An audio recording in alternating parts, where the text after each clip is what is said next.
Qalatil a'rabu amanna qul lam tu'minu walakin qulu aslamna walamma yadkhulul imanu fi qulubikum.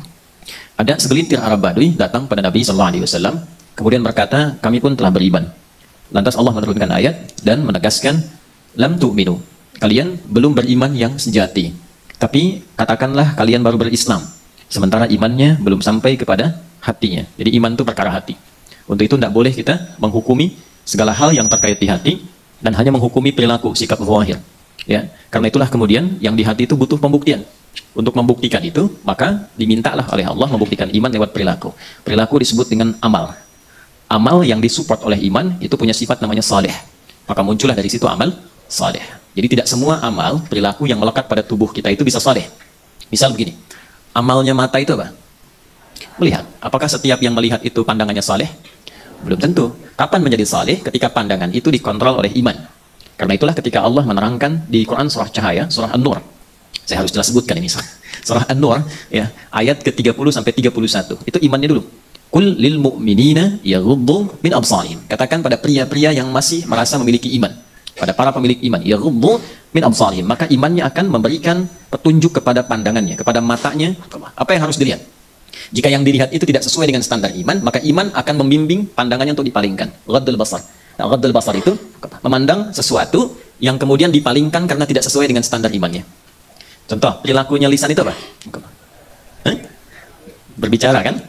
Lisan itu kan untuk berkata, ya kan? Fungsinya lisan untuk berkata. Nah, itu standar. Kalau sudah disupport oleh iman, amal lisan bertutur berkata. Ketika iman membimbing amal lisan untuk bisa menjadi saleh, maka oleh Allah dibuka dengan kalimat iman dulu. Ya ayyuhalladzina amanu. Imannya dulu. La yashar qaumin qaum. Maka lisan orang beriman akan dibimbing oleh Allah melalui imannya untuk tidak digunakan pada tutur yang menyalahi ketentuan Allah lewat imannya. Misal mencela. La yaghtab ba'dukum ba'dha, kan? Gibah, bikin hoax. Didetilkan oleh Nabi, man kana yu'minu billahi wal yaumil akhir falyaqul khairan aw liyasmut. Siapa yang masih merasa punya iman dan dia meyakini akan kembali kepada Allah dihisab di hari kiamat, maka iman itu akan ia gunakan membimbing lisannya berkata yang baik saja. Tak mampu dia lakukan, maka iman itu akan mengontrol lisannya untuk diam sampai ke ujung kaki.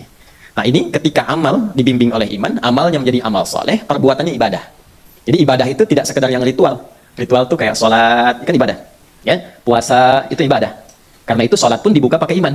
Alladzina yu'minuna bil ghaibi wa yuqimunas shalah. Dan disebut dengan iman. Sholat itu nama lainnya iman. Wa ma kana Allahu liyudhi'a imanakum. Itu di Al-Baqarah ayat 143. Puasa dibuka dengan iman. Ya ayyuhalladzina amanu kutiba 'alaikumus shiyam kama kutiba 'alal ladzina min qablikum la'allakum tattaqun. Nah, jadi ibadah itu tidak hanya ritual. Semua pekerjaan kita dari ujung kepala sampai ujung kaki itu standar sifatnya itu ibadah. Ya, berzikir. Karena itu ada hadis orang yang berkehidupan di bumi dan dia beriman, itu standar bagian seluruh tulang tubuhnya itu berzikir kepada Allah. Salah satu pengganti amalannya salat duha. Ya, di antara faidah amal duha itu menggantikan bagian zikir-zikir standar yang ada dalam ujung kepala sampai ujung bagian kaki kita. Ada nanti keterangan riwayat yang menunjukkan demikian. Ya, untuk itulah kemudian orang yang ibadah disebut abid.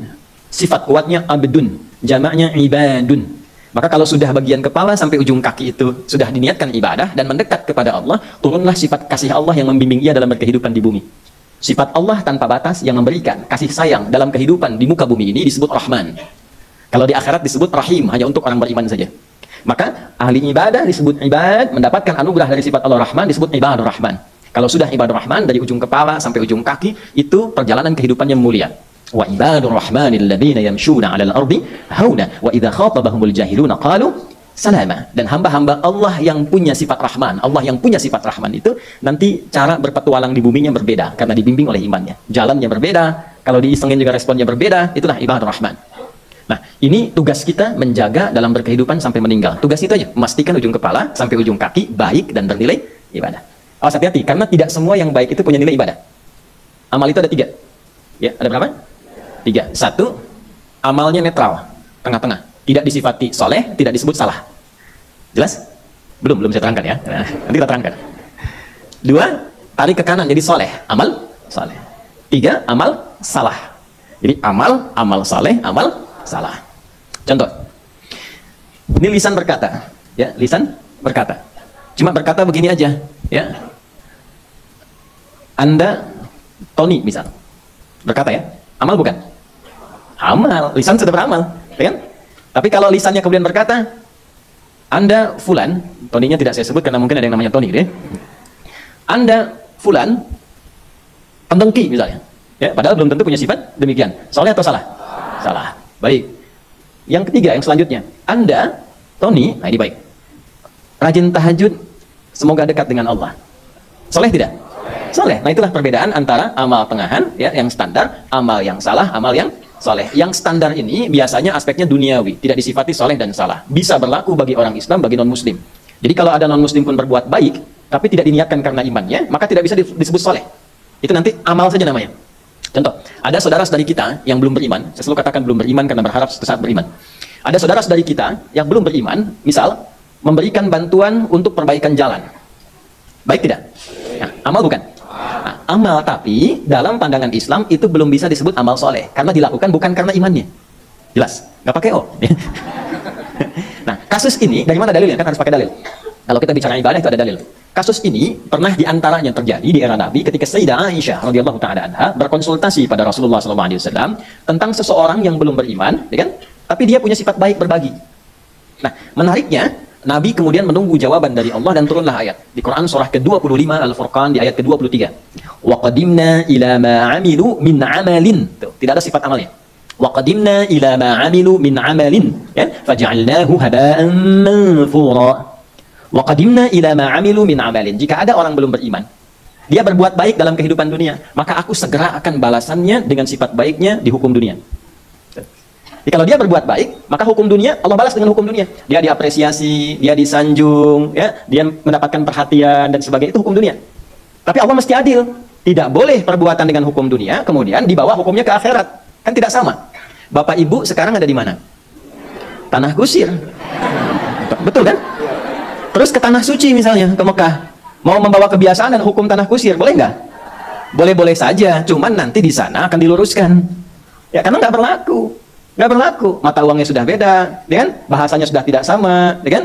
Nah, itu sebabnya yang membuat kita berpikir bahwa di dalam kondisi dunia saja sudah berbeda hukum, beda tempat, beda hukum, maka jangan sampai kita berpikir ketika pulang ke akhirat hukumnya sama dengan dunia. Beda.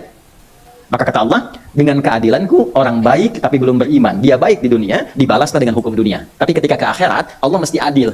Maka amalnya ini tidak berlaku untuk hukum akhirat seperti debu yang berterbangan. Karena hukum akhirat berlakunya menggunakan ketentuan-ketentuan akhirat. Itulah amal. Kalau didorong pakai iman jadi apa? Saleh.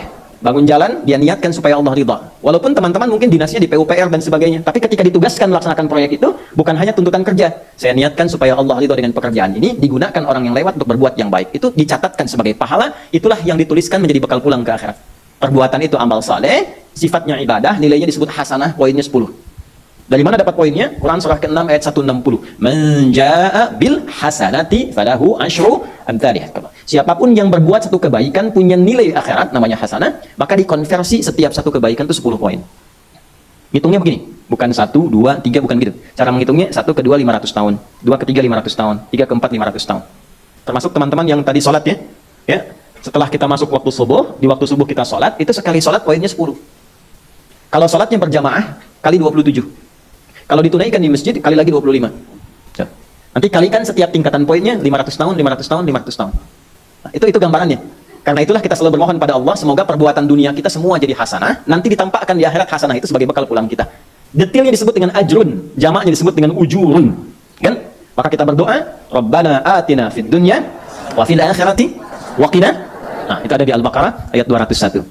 Nah, sekarang pertanyaannya, apakah semua perbuatan baik, amal soleh yang dikerjakan di dunia itu sudah pasti mendapat pahala di akhirat?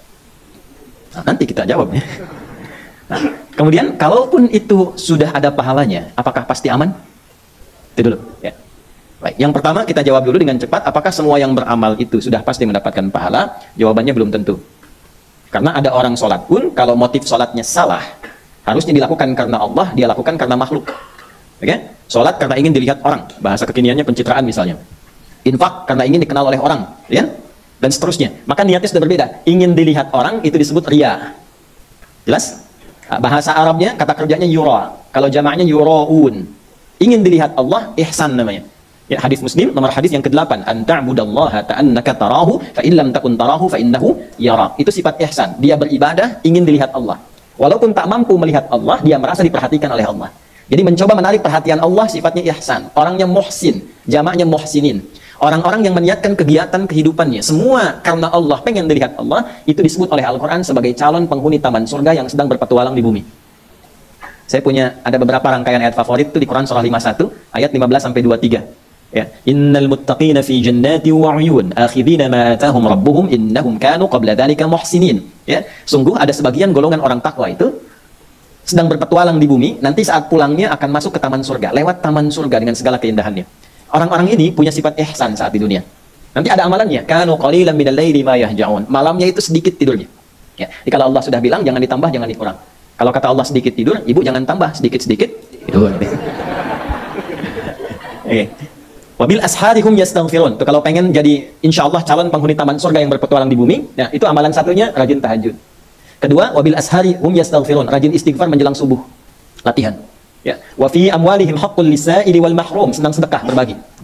Ya, wa fil ardi ayatul lil muqinin wa fi anfusikum afala tubsirun. Jadi dan dia memahami dirinya itu ada tanda-tanda penciptaan dari Allah. Maksudnya dipakai bagian kelengkapan dirinya hanya untuk ibadah karena Allah.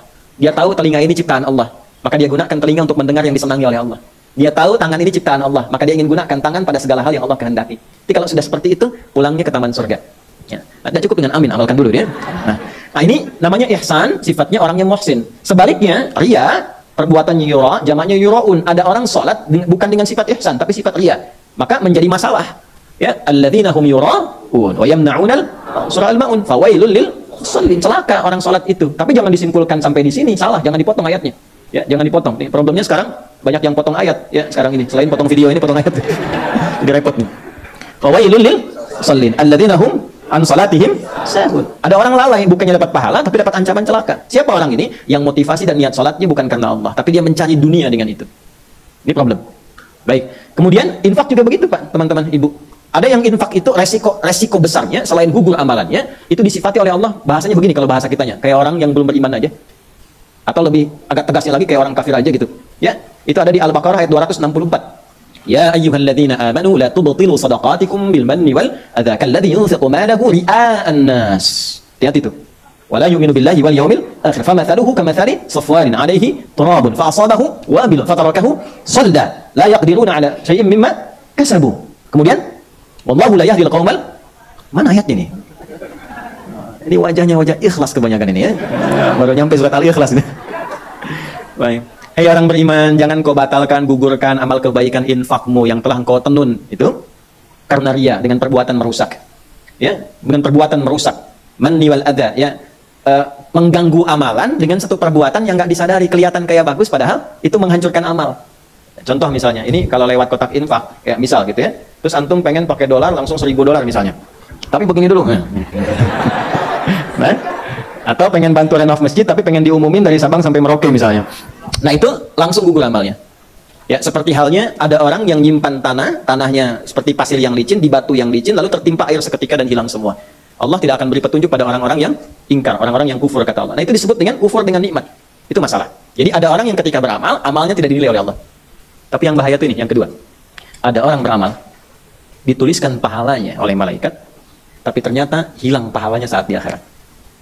Siapakah golongan itu? Nah, inilah yang akan kita bahas di pertemuan kita di hari ini. Karena memang penyakit sosial yang banyak terjadi sekarang ini terkait dengan pembahasan kita saat ini dan bagaimana solusinya dari Nabi Sallallahu Alaihi Wasallam. Beramal itu sekarang banyak mudah dikerjakan, tapi menjaga amal itu tidak mudah. Nah, mendapat pahala itu bisa dituliskan, tapi mempertahankan pahala sampai pulang dan aman, itu mesti kita usahakan sampai kembali kepada Allah.